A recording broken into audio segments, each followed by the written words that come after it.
trouvais à l'époque. Maintenant, si je relisais aujourd'hui tout ce que je serais d'avis, c'est très bâclé. Alors que Camus ne bâclait jamais ses textes.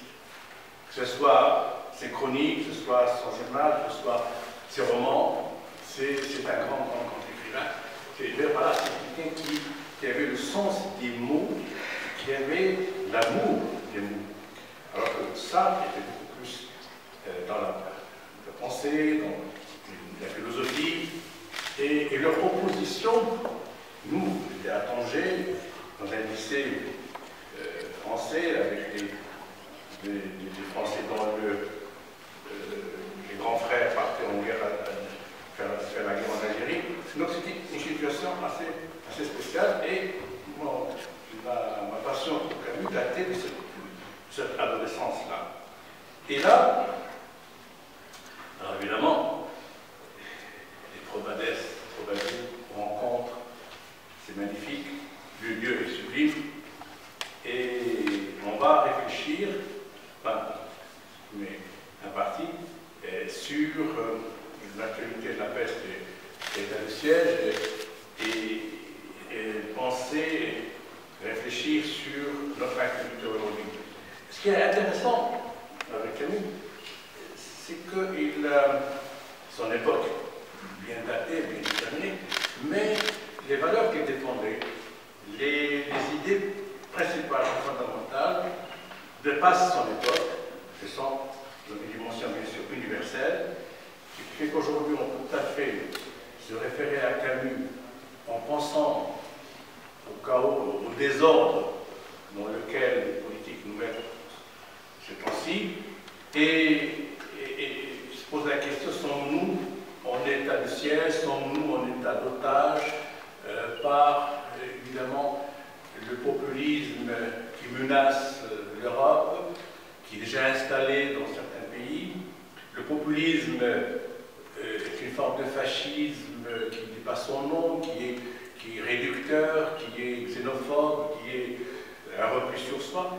Est-ce que déjà on va réfléchir à ça, on va réfléchir bien sûr à cette façon dont la politique se fait et dont l'homme est toujours sacrifié. L'homme en tant qu'entité, en tant que valeur, en tant que simple objet de discussion. Donc la référence à Camus sera fondamentale, mais en même temps, on va voir ce qu'on peut puiser chez Camus pour comprendre ce qui se passe aujourd'hui. Et j'ai relu La Peste il n'y a pas longtemps. Évidemment, c'est un texte, il n'a pas vieilli, mais disons qu'on peut trouver quelques petites rides. Mais la problématique est intéressante parce qu'elle est, bien sûr, à un niveau universel. Alors, je vais relire l'état de siège, que je n'ai pas lu depuis très longtemps, je vais voir ce que ça donne aujourd'hui. Mais c'est intéressant de revisiter un écrivain en fonction de l'actualité, enfin ce qui se passe aujourd'hui dans le monde. Ce qui se passe aujourd'hui dans le monde n'est pas anodin, c'est pas anodin du tout. On voit comment aujourd'hui, bon, c'était l'époque de Camus, c'est quand même l'Algérie, on voit comment aujourd'hui on est en train d'enterrer la question palestinienne d'une manière parfois brutale, parfois démagogique.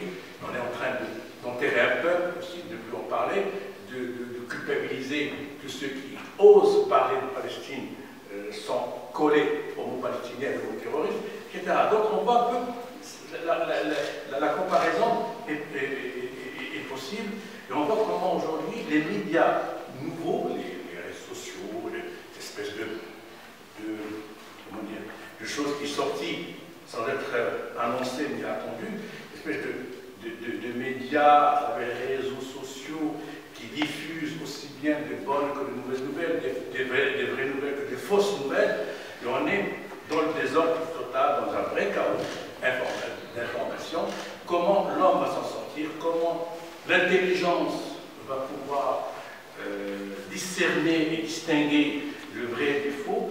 On est dans une période intéressante au niveau de la réflexion, et je me demande comment, évidemment, la pensée de Camus, ce qu'elle aurait été aujourd'hui avec toutes ces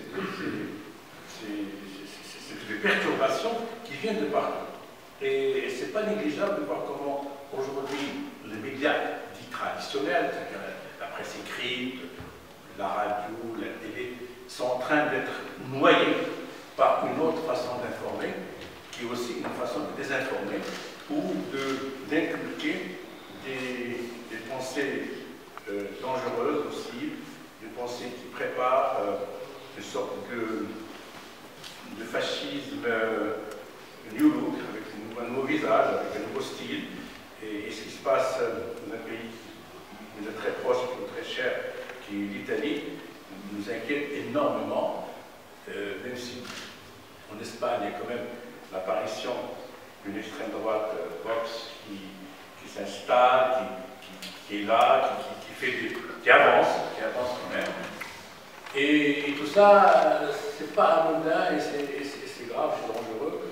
Et ces rencontres littéraires, je dirais, mais moi j'ajouterais politique. Parce que le mot politique est devenu un petit peu. On se méfie du mot politique. Mais parce que ce qui est littéraire aussi politique, pas dans le sens politicien, mais dans le sens où on se pose des vraies questions sur la condition humaine et sur la manière d'être aujourd'hui dans cette Méditerranée que nous aimons, qui n'est pas un lac de paix, hélas, mais plutôt un lac de guerre civile. C'est incroyable le nombre de guerres civiles qu'il y a autour de la Méditerranée depuis les 50 dernières années. Et donc, cette Méditerranée que nous aimons, et on va essayer de la protéger, on va essayer de la valoriser, de la célébrer à travers le souvenir de la grand-mère d'Albert Camus et à travers aussi l'œuvre immortelle d'Albert